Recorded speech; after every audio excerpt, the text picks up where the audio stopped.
Unfortunately, we do have to start on a sad and somber note. The XFL has officially ended its season.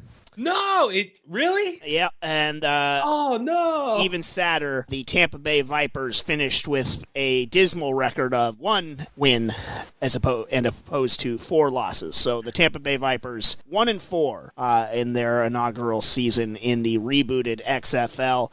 It is a bummer though for all those athletes and everything like that. And I know the XFL is saying that they're we're going to pay them throughout their season contract and everything like that. But the league was off to a good start. People were watching. People were enjoying it. Yeah, I was going to say, just I think the first few weeks that it existed, it seemed pretty legit as far as like the coverage, and it was like being shown on multiple networks, and it seemed like people were talking about it very seriously. It was not like kind of more the joke it was in the early 2000s the first time around, but people were taking this serious, like, the XFL, its presentation, the athletes, the commentators, they were treating this as in their minds a second tier football option. So I was really impressed with what I saw so far, and I was hoping that they would get a full season in and hopefully get a second season from it. So I mean, that's probably yet to be told. Am I right, Jimbo? Have they even said anything about like next year at all, what their plans are?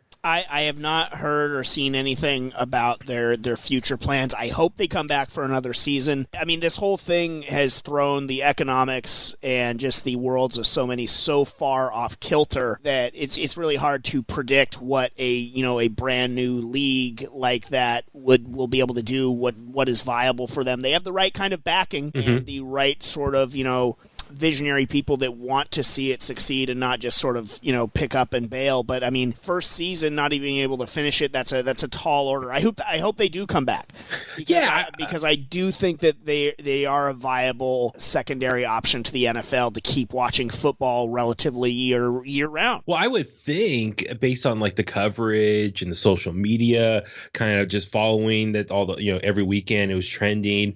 So hopefully, I think all parties involved from like the TV networks and everything were happy with the presentation and would want to have it back for another year, especially just to fill content on TV in between the football season, the NFL season, and MLB season. So, like I said, I want it to succeed and at least have a second season, especially to make up for this season cut short. But also, I think for Vince McMahon, I think this time around, I think he really wants it to succeed just to prove all the doubters and haters wrong of the original presentation of the XFL. So for me, I'm definitely rooting for Vince in this situation, that he could like prove to everyone that he can have a successful business outside of WWE. For me personally, I that's why I want this to keep going.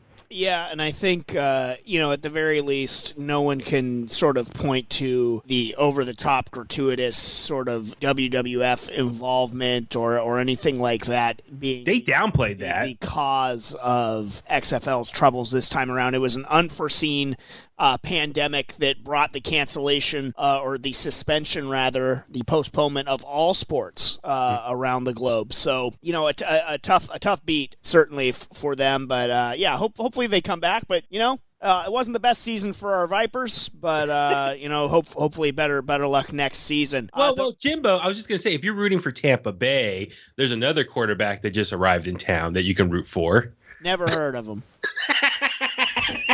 Don't know anything about him. If you know what, the only way I will root for Tom Brady is if he comes to play for my Tampa Bay Vipers. If TB12 wants to suit up for the Vipers, come on, buddy. He probably will when he's like 50. All aboard.